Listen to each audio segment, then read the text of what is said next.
I'm cool with any review. I'm cool with a good review, and I'm cool with a bad review. I'm cool with a lukewarm review, as long as there's a reaction. If I don't get a review, I get sad.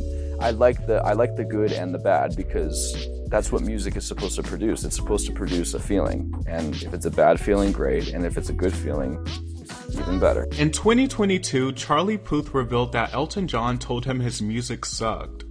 Elton texted me his address when he first expressed that he wanted to work with me, which was great.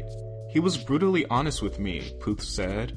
He told me my 2019 music sucked, and I agree with him. It was not good. He basically said I can make a lot better music, and he said that I should just make it myself like I always do. I was like, wow, you're the first person that ever said that to me. But I was thinking the exact same thing when he said it.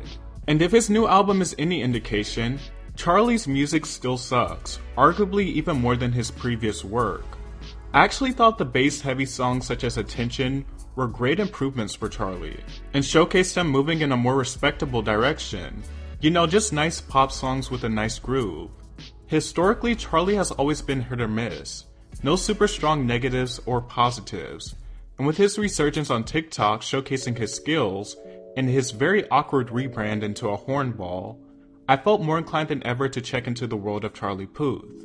And his recent album, simply titled Charlie, is one of the blandest releases of 2022. Charlie went into this album documenting the creation of the songs on TikTok. And to his credit, Charlie Puth appears to be a very skilled music guru.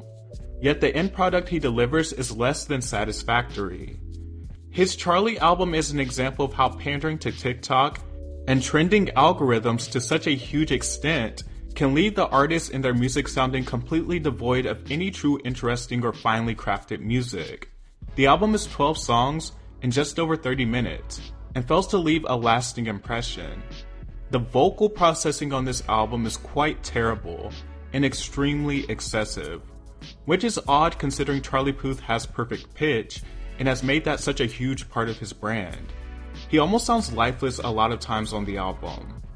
Obviously, there's nothing wrong with using vocal processing when it is for artistic effect and stylistic choices, but instead Charlie resorts to using it as a crutch, and it is extremely distracting. It's so mechanic.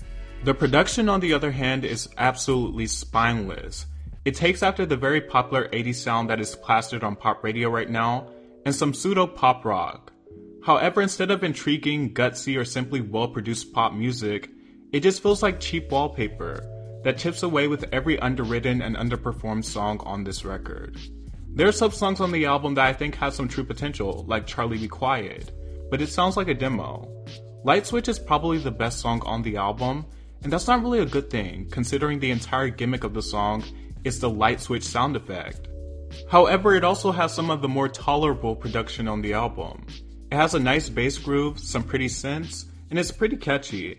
I'm still largely left unsure about how I feel about a light switch being used as a symbol for sexual attraction, but to his credit, at least it isn't as cliche as using food. Left and Right uses a similar gimmick to Light Switch, where he pans his voice from the left side of the speaker to the right side. Charlie is a breakup album, and it's very self-deprecating, but its obvious pandering to TikTok and cliche lyrics hinder it from being something truly compelling. Like on the song Loser, he rhymes the word loser with lose her. It's not clever, it's just lazy. And the hook is just kind of whiny. His most disconcerting offense comes on I Don't Think I Like Her, where Charlie is welling behind a very thick layer of autotune and processed thin guitars. And the topic of the song is a little unsettling and largely juvenile. I don't think that I like her anymore. Girls are all the same. All they want to do is break my heart. I don't think that I like her anymore. Girls are all the same. They just want to see me fall apart. It comes across very incel-centric. These lyrics would be more forgivable coming from a younger person who's just being an angsty teen, but Charlie Puth is a 30-year-old man. Maybe all girls are not the same. Maybe you are the problem, Charlie. It's you. Hi. You're the problem. It's you. Overall, the album is overproduced, but undercooked with more original and personal ideas and lyrics. Charlie Puth rebranded himself as an eccentric music nerd and producer on TikTok, but it comes across less effective when the end result is underwhelming and generic. It's a major regression from Voice Notes in 2018, with songs like Attention and How Long, where it seemed like Charlie was truly coming to his own, making some decent, slickly produced pop songs that were pleasant. This is not only an album that was born and documented on TikTok, but it also comes across as an album that was specifically made for TikTok. The short duration of the songs, the hyper-focus on gimmicky little hooks, while the song's overall quality don't get much attention to detail, and the most cliche lyrics that can sometimes come across as if he's trying to oversell and make a Gen Z friendly anthem, but it only shows his true age. It's not reflective of the values of a self-titled album either. Charlie Puth comes across as a figure that would excel as a behind-the-scenes figure, maybe even more than he has as an artist. He's notably written songs like Slow Motion by Trey Songz, Stay by the Kid Laroi and Justin Bieber, and other songs by acts like Zara Larsson and Little Mix. Charlie's idea of branding himself as a music guru is amazing in concept. He's a talented guy. But his Charlie album isn't a strong showcase of that.